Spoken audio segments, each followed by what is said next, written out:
Assalamualaikum warahmatullahi wabarakatuh. Perkenalkan, saya Almafira Huntua, mahasiswi Universitas Negeri Gorontalo, jurusan Akuntansi semester 5. Video ini saya buat untuk memenuhi tugas ujian akhir semester mata kuliah Akuntansi Perpajakan. Di video kali ini, saya akan menjelaskan soal ujian akhir semester mata kuliah Akuntansi Perpajakan, yaitu mengenai rekonsiliasi fiskal. Soal rekonsiliasi fiskal yang pertama, merekonsiliasi laporan keuangan komersial menjadi laporan keuangan fiskal akan menimbulkan koreksi fiskal positif dan koreksi fiskal negatif. Nah, jelaskan kedua jenis koreksi fiskal tersebut dan berikan contoh masing-masing. Jawabannya akan saya jelaskan pada slide selanjutnya.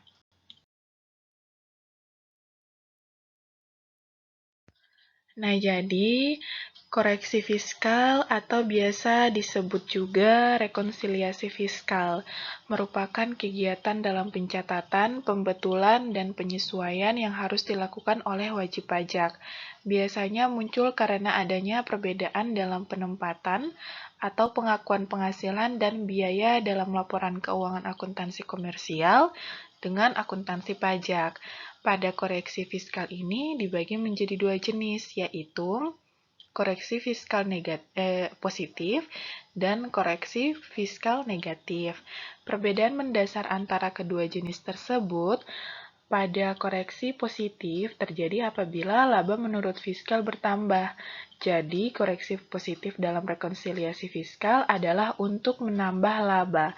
Laba yang dimaksud di sini adalah laba penghasilan kena pajak. Dengan kata lain, adanya koreksi positif ini dapat menambah pendapatan maupun mengurangi pengeluaran biaya dalam fiskal.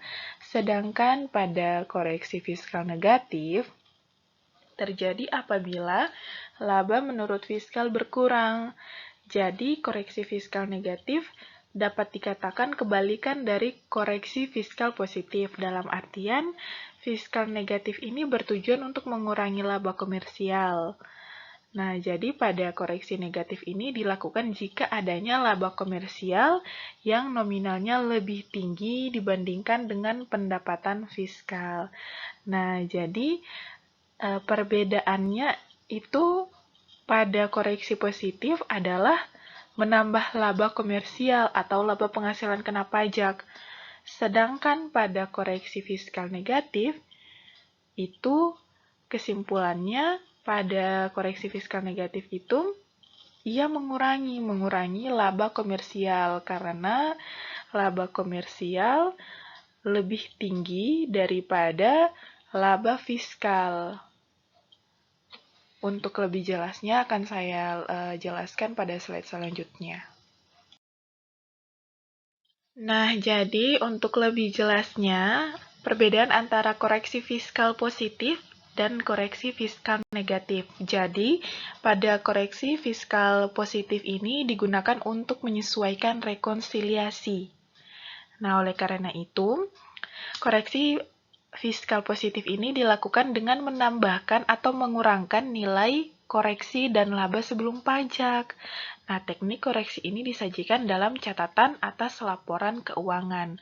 Nah, koreksi fiskal positif biasanya dilakukan akibat adanya poin yang pertama, beban tidak diakui oleh pajak atau non-deductible expense, pasal 9 ayat 1 Undang-Undang Pajak Penghasilan.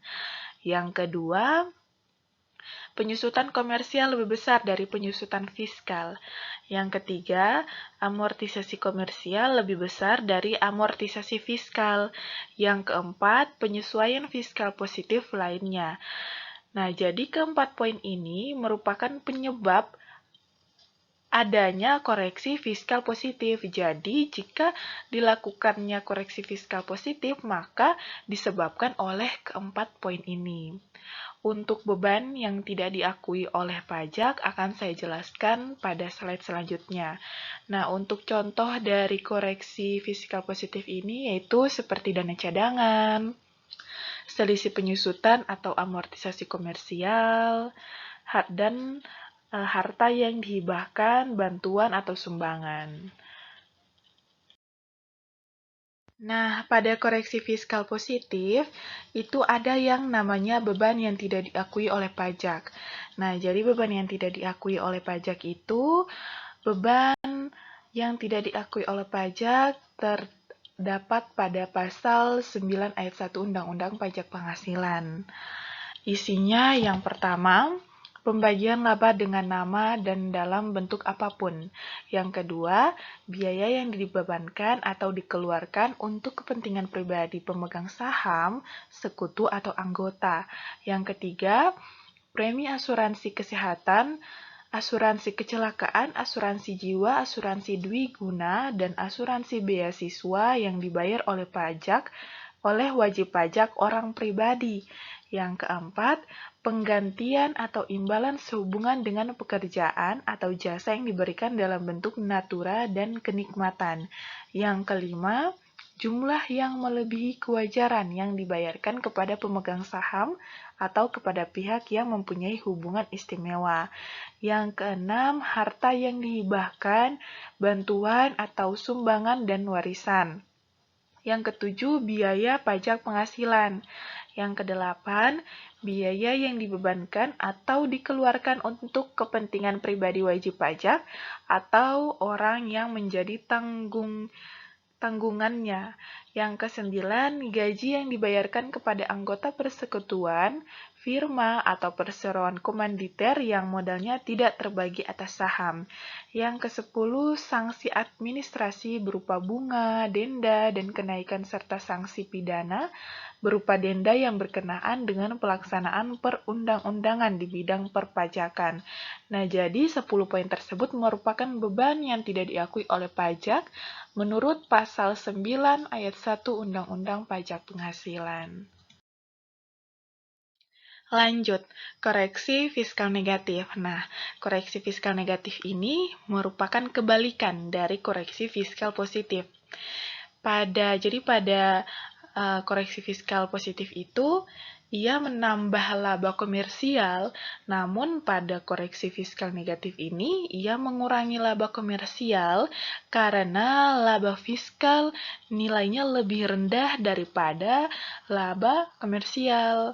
Nah, jadi pada koreksi negatif ini terjadi apabila laba menurut fiskal berkurang.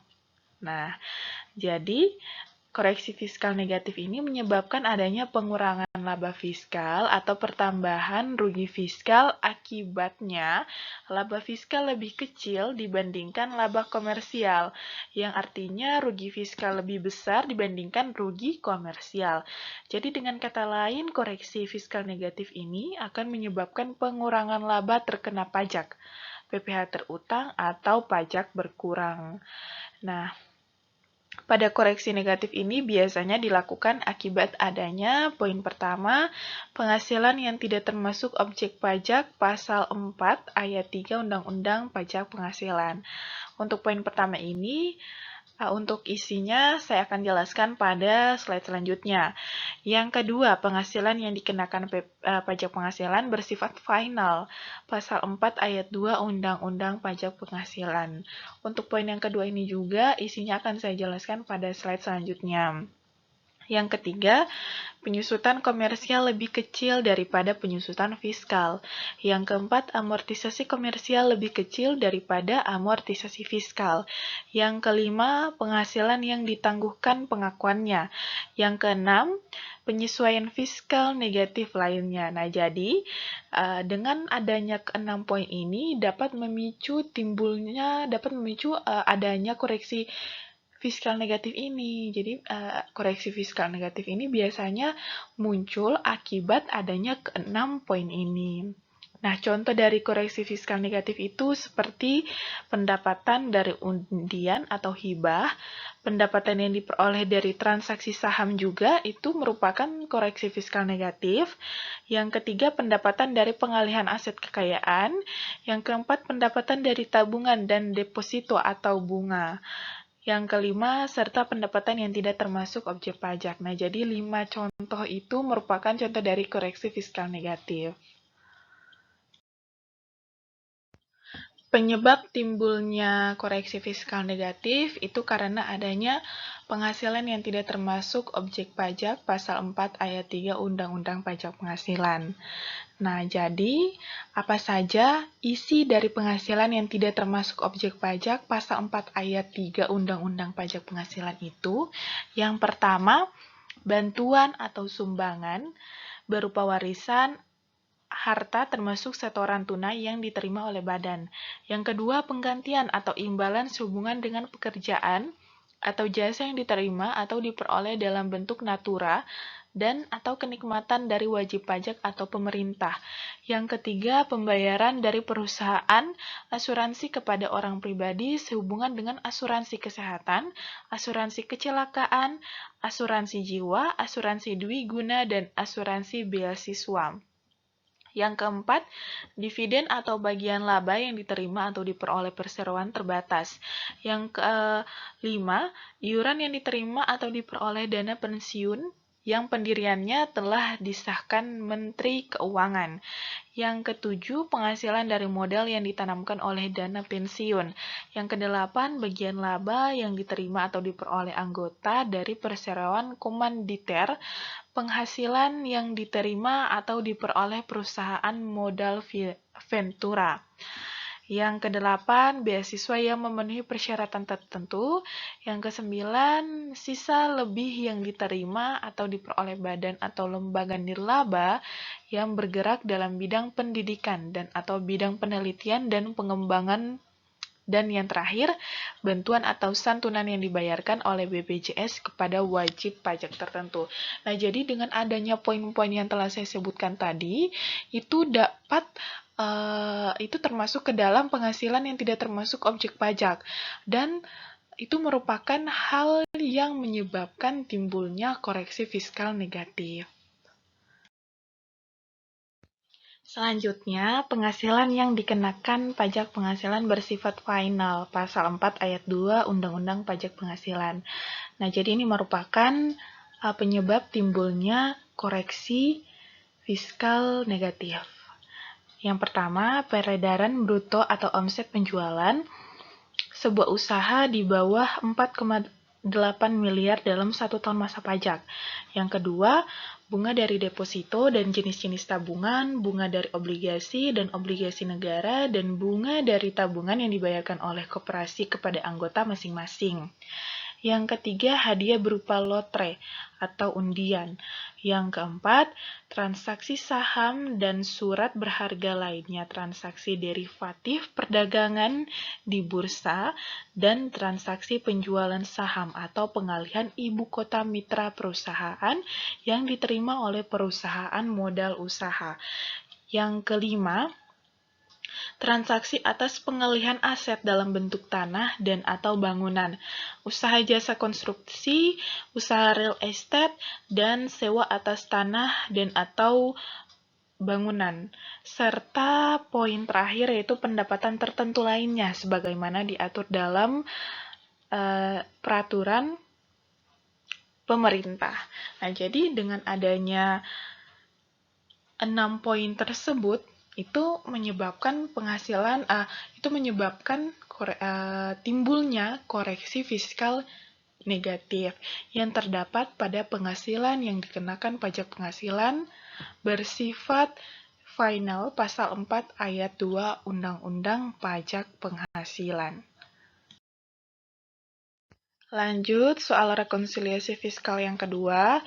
Akibat koreksi fiskal dari laporan keuangan komersial menjadi laporan keuangan fiskal menyebabkan perbedaan antara laba komersial dengan laba fiskal. Perbedaan tersebut dikelompokkan menjadi beda tetap dan beda waktu. Jelaskan pengertian kedua jenis perbedaan tersebut dan berikan contoh masing-masing. Untuk penjelasan atas pertanyaan soal kedua ini akan saya jawab pada slide selanjutnya. Jadi pada rekonsiliasi fiskal atau koreksi fiskal itu ada pengelompokan pada perbedaan laporan keuangan komersial dengan laporan keuangan fiskal. Pengelompokannya berdasarkan pembebanan. Jadi dibedakan menjadi dua, yaitu beda tetap dan beda waktu. Untuk perbedaan mendasarnya, beda waktu merupakan perbedaan yang bersifat sementara karena adanya ketidaksamaan waktu pengakuan penghasilan dan beban antara peraturan perpajakan dengan standar akuntansi keuangan. Hal-hal yang menyebabkan beda waktu yaitu perbedaan metode yang dipakai antara fiskal dengan akuntansi dalam hal yang pertama akrual dan realisasi, yang kedua penyusutan dan amortisasi, yang ketiga penilaian persediaan, yang keempat kompensasi kerugian fiskal. Sedangkan pada beda tetap merupakan perbedaan yang terjadi karena aturan perpajakan. Menghitung laba fiskal berbeda dengan penghitungan laba menurut standar akuntansi keuangan tanpa ada koreksi di kemudian hari. Nah, jadi hal-hal yang menyebabkan adanya beda tetap itu yang pertama penghasilan yang telah dikenakan pajak penghasilan bersifat final, pasal 4 ayat 2 Undang-Undang Pajak Penghasilan. Yang kedua, penghasilan yang bukan objek pajak, pasal 4 ayat 3 Undang-Undang Pajak Penghasilan. Yang ketiga, pengeluaran yang tidak berhubungan langsung dengan kegiatan usaha, yaitu mendapatkan, menagih, dan memelihara penghasilan, serta pengeluaran yang sifat pemakaian penghasilan atau jumlahnya melebihi kewajaran pasal 9 ayat 1 Undang-Undang Pajak Penghasilan. Yang keempat, beban yang digunakan untuk mendapatkan penghasilan yang bukan objek pajak dan penghasilan yang telah dikenakan pajak penghasilan bersifat final. Yang kelima, penggantian sehubungan dengan pekerjaan atau jasa yang diberikan dalam bentuk natura. Yang keenam, sanksi perpajakan. Nah, jadi adanya keenam poin tersebut dapat menyebabkan timbulnya beda tetap. Untuk lebih jelasnya, perbedaan antara beda waktu dan beda tetap akan saya jelaskan pada slide selanjutnya. Untuk lebih jelasnya, beda waktu atau biasa disebut juga beda sementara, merupakan perbedaan perlakuan akuntansi dan perpajakan yang sifatnya temporer, artinya secara keseluruhan beban atau pendapatan akuntansi maupun perpajakan sebenarnya sama, tetapi berbeda alokasi setiap tahunnya. Beda waktu biasanya timbul karena perbedaan metode yang dipakai antara fiskal dengan akuntansi. Nah, pada beda waktu ini, itu ada yang namanya waktu positif dan waktu negatif. Waktu positif apabila pengakuan beban untuk akuntansi lebih lambat dari pengakuan beban untuk pajak, atau penghasilan untuk tujuan pajak lebih lambat dari pengakuan penghasilan untuk tujuan akuntansi.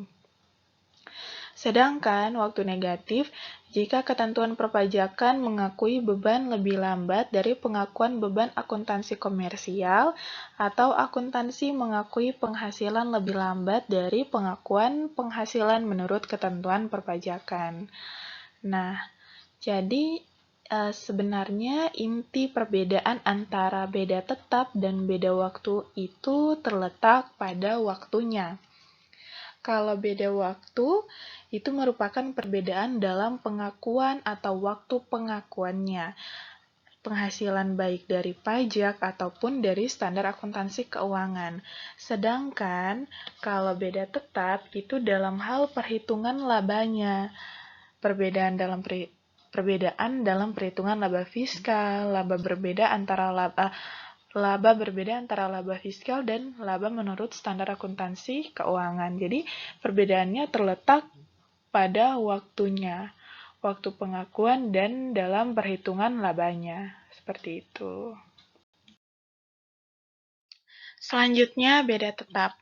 Beda tetap atau biasa disebut juga beda permanen terjadi karena adanya perbedaan pengakuan penghasilan dan beban biaya menurut akuntansi dengan fiskal, yaitu karena adanya penghasilan dan beban yang diakui menurut akuntansi, namun tidak diakui menurut fiskal, ataupun sebaliknya. Nah, beda tetap sendiri mengakibatkan laba atau rugi menurut akuntansi yang berbeda secara tetap dengan laba atau rugi menurut fiskal. Penghasilan kena pajaknya. Nah, pada beda tetap ini terdapat ada yang namanya permanen positif dan permanen negatif. Jadi, permanen positif itu apabila ada laba akuntansi yang tidak diakui oleh ketentuan perpajakan dan pembebasan pajak. Sedangkan permanen negatif itu adanya pengeluaran sebagai beban laba akuntansi yang tidak diakui oleh ketentuan fiskal. Nah, seperti itu ya. Jadi, perbedaan antara beda waktu dan beda tetap itu terdapat pada waktunya, waktu pengakuannya, seperti itu. Lanjut soal rekonsiliasi fiskal yang ketiga.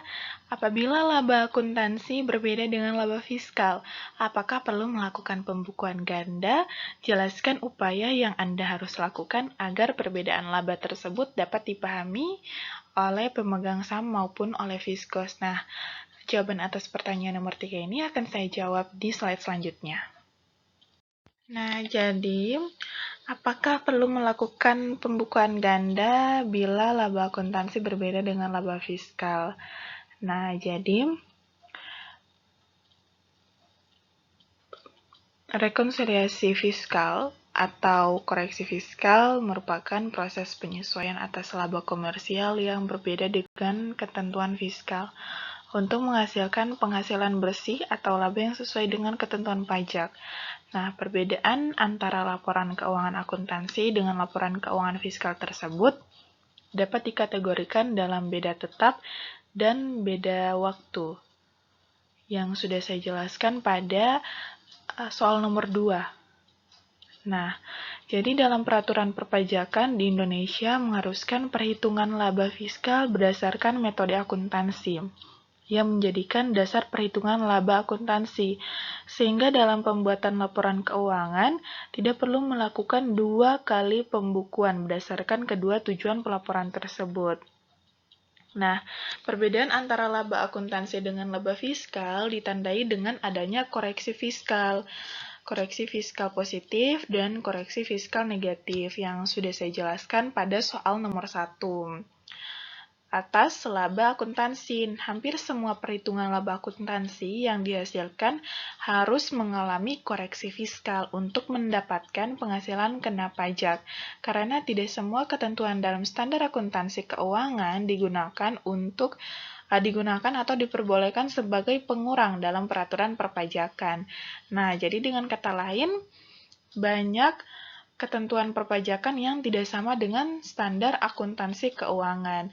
Jadi, dengan demikian, untuk keperluan perpajakan, wajib pajak tidak perlu membuat pembukuan ganda, melainkan cukup membuat satu pembukuan berdasarkan standar akuntansi keuangan dan pada waktu mengisi SPT tahunan pajak penghasilan, terlebih dahulu harus dilakukan koreksi-koreksi fiskal. Jadi, tidak perlu membuat pembukuan ganda ya. Nah, jadi upaya meminimalkan persepsi negatif atas perbedaan laba menurut pedoman standar akuntansi keuangan dan fiskal dapat dilakukan dengan menerbitkan laporan keuangan tunggal untuk semua kepentingan. Nah, jadi seperti itu.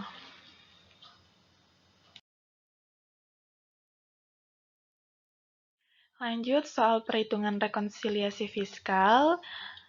PT Berkah bergerak dalam bisnis perdagangan kain tenun. PT Berkah merupakan wajib pajak badan yang berdomisili di Jakarta. Informasi dan data laporan keuangan komersial PT Berkah pada 2019 adalah sebagai berikut. Nah, jadi informasi laporan keuangan yang akan saya tampilkan sekarang ini masih data atau informasi laporan keuangan komersial. Nanti pada akhir video, setelah saya menampilkan data laporan keuangan komersial ini, akan saya tampilkan penyajian laporan berdasarkan laporan keuangan fiskalnya. Nah, jadi di sini terdapat penjualan yang sudah termasuk kepada instansi pemerintah sebesar 200.000, harga belum termasuk PPN. Sebesar 1.250.000,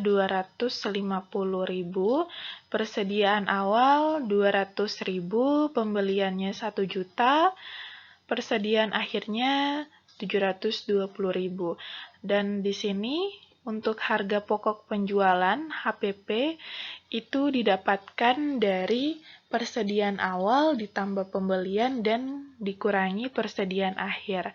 Kemudian untuk mendapatkan total penghasilan bruto usaha itu dengan mengurangi penjualan sebesar 1.250.000 dengan dikurangi dengan jumlah atau besaran HPP-nya yang 480 ini. Jadi totalnya 770.000. Nah, selanjutnya terdapat juga beban operasional. Pada beban operasional di sini terdapat gaji, tunjangan transport karyawan, beban makan kantor, beban pengobatan ditanggung perusahaan, beban training karyawan, beban seragam satpam. Nah, jadi pada beban operasional yang telah saya sebutkan ini, di sini pada beban-beban operasional ini ada yang menurut peraturan perpajakan atau menurut fiskal itu bukan objek pajak dan nantinya itu akan dikenakan koreksi positif ataupun koreksi negatif. Nah, jadi untuk penyajian laporan keuangan menurut fiskalnya setelah ini akan saya tampilkan. Oke, lanjut. Di sini masih dengan beban operasional. Kelanjutan dari beban operasional yaitu beban sanksi administrasi pajak, beban bunga pinjaman, cadangan penghapusan piutang, beban jamuan tamu tanpa daftar nominatif, beban listrik dan telepon kantor, PPP dan bea materai, penyusutan aset tetap, premi asuransi kebakaran pabrik, bantuan untuk panitia HUT Republik Indonesia, sumbangan ke Panti Asuhan Amelia. Nah, ini merupakan beban operasionalnya. Dan total beban usaha merupakan total keseluruhan beban operasional. Dan untuk mencari penghasilan neto dari usahanya itu dengan cara mengurangi penghasilan bruto. Total penghasilan bruto dikurangi dengan total beban usaha. Nah, jadi hasilnya 495.000. Dan untuk selanjutnya di sini terdapat pendapatan lain-lain. Pendapatan lain-lainnya yang pertama sewa kendaraan box, keuntungan selisih kurs, penerimaan kembali PBB yang telah dibebankan, jasa giro bank semesta, penghasilan bunga deposito, laba neto penjualan dari Malaysia. Dan untuk total penghasilan luar usaha, ini merupakan total pendapatan lain-lain. Dan untuk laba neto sebelum pajak itu didapatkan dari penjumlahan penghasilan neto dari usaha sebesar 495.000 ditambahkan dengan total penghasilan luar usaha sebesar 222.800. Jadi untuk total laba neto sebelum pajak yaitu 717.800. Nah, seperti itu untuk laporan komersial, laporan keuangan komersial dari PT BRK. Untuk keterangan tambahannya, jenis aset bangunan permanen tahun beli 6 Juli tahun 2016 itu harga belinya 400.000 dan kelompok 1 jenis aset kelompok 1 tahun beli 10 Desember 2017 itu harga belinya 60.000 menggunakan penyusutan fiskal menggunakan metode garis lurus. Nah, jadi untuk pertanyaannya, buatlah rekonsiliasi fiskal untuk PT BRK sehingga diketahui penghasilan kena pajaknya.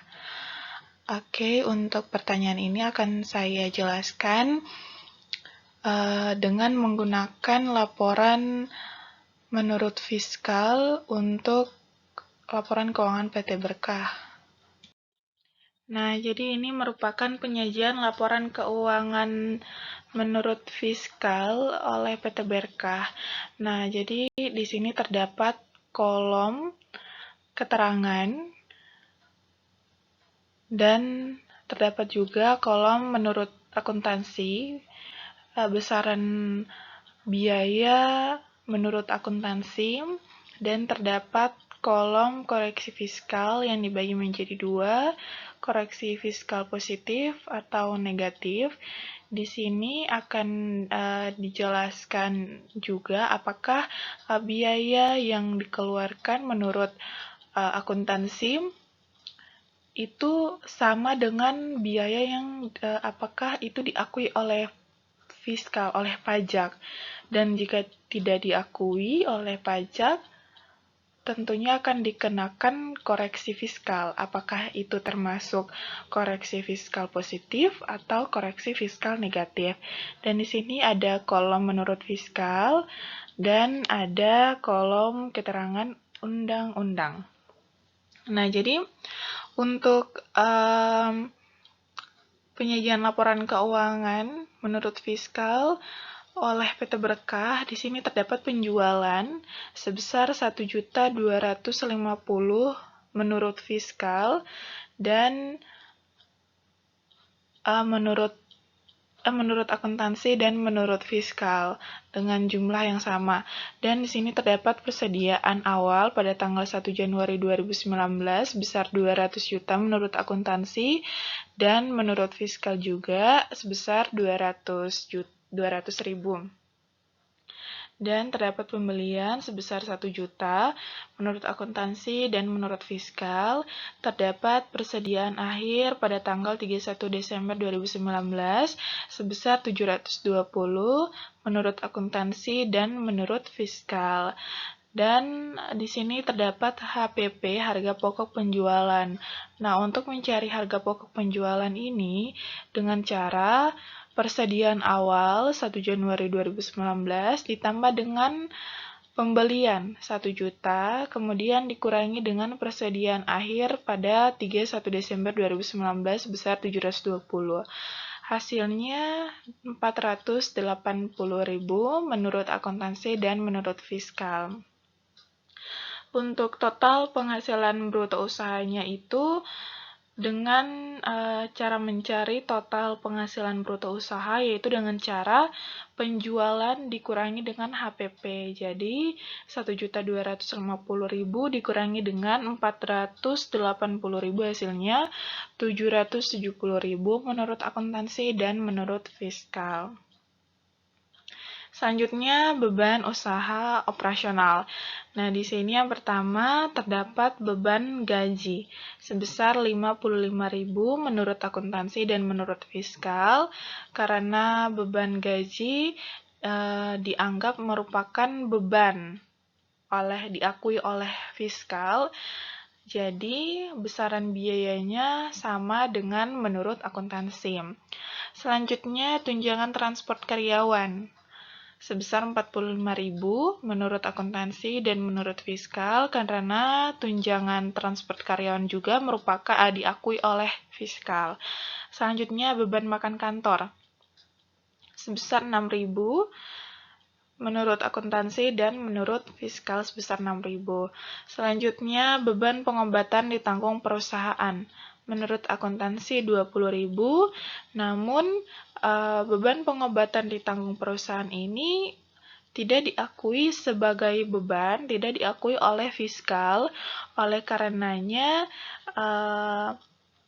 beban pengobatan ditanggung perusahaan ini terdapat pada Undang-Undang Pasal 9 Ayat 1 Undang-Undang Pajak Penghasilan termasuk ke kategori koreksi fiskal positif sebesar 20.000.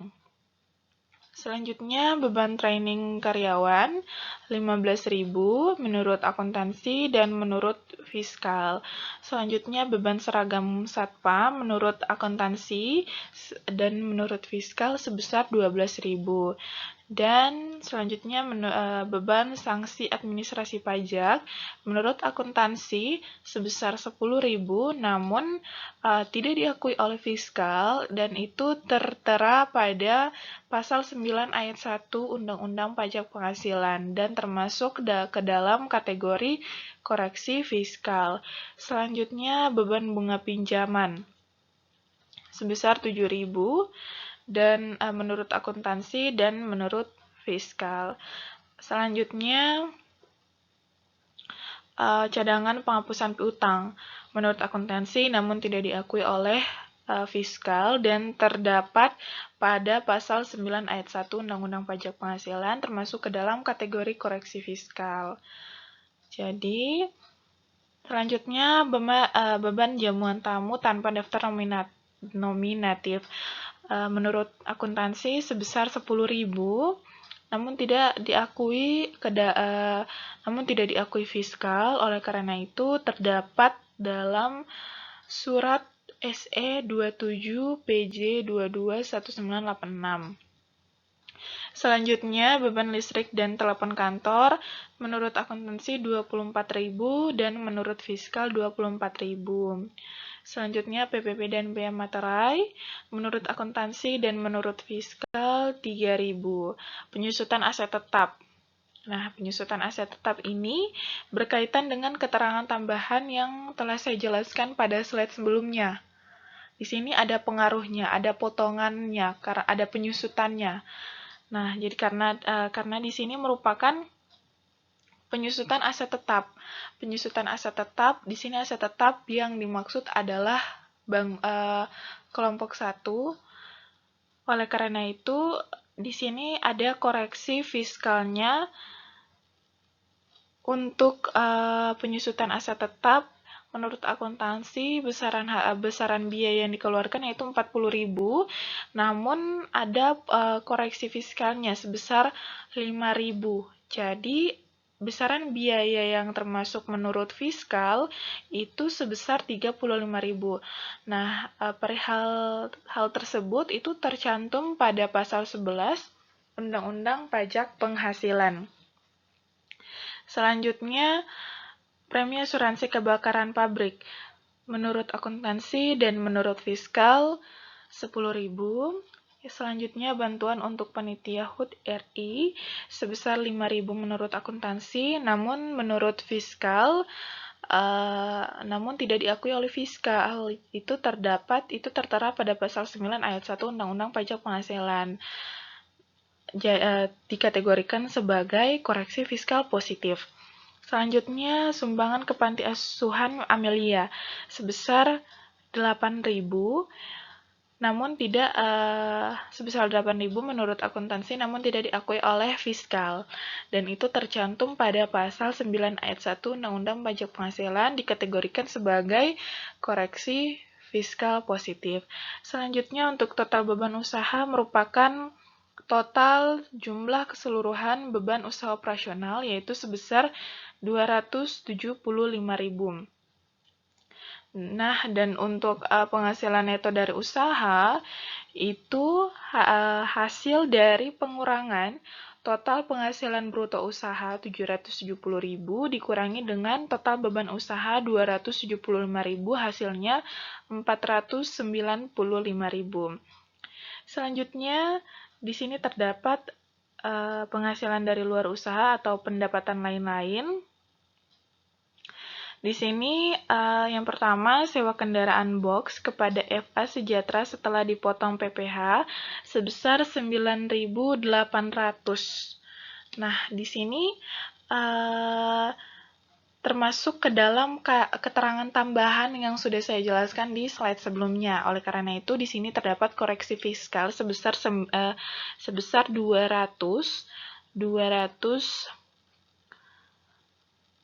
itu tercatat pada pasal 4 ayat 1. Jadi, menurut fiskal, besaran sewa kendaraan box itu sebesar 10.000. Selanjutnya, keuntungan selisih kurs menurut akuntansi dan menurut fiskal sebesar 5.000. Dan selanjutnya,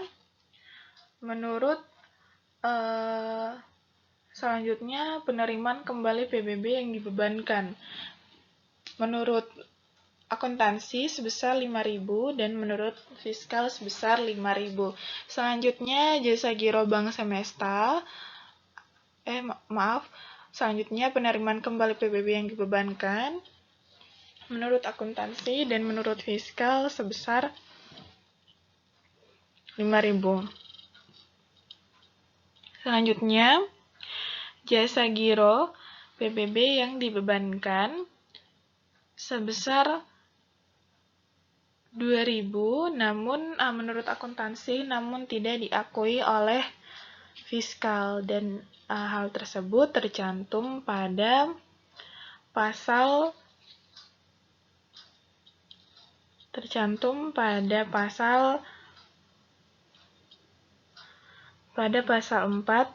ayat 2 Undang-Undang Pajak Penghasilan. Selanjutnya, penghasilan bunga deposito. Menurut akuntansi 1.000, namun menurut fiskal itu tidak diakui. Dan itu tercatat pada pasal 4 ayat 2 Undang-Undang Pajak Penghasilan dan termasuk koreksi negatif.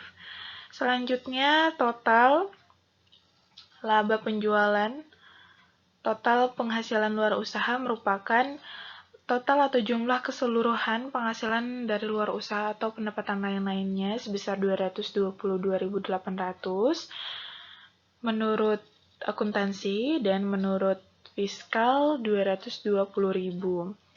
Laba neto sebelum pajak itu didapatkan dari penjumlahan penghasilan neto dari usaha sebesar menurut akuntansi sebesar 495.000 dan menurut fiskal sebesar 558.000.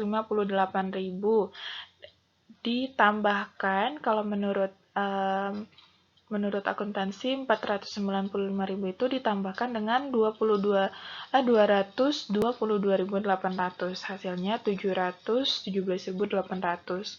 Sedangkan menurut fiskal penghasilan neto dari usahanya 558.000 dan total penghasilan luar usahanya 220.000. Maka dijumlahkan hasilnya 778.000. Seperti itu. Semoga dipahami ya apa yang telah saya jelaskan tadi.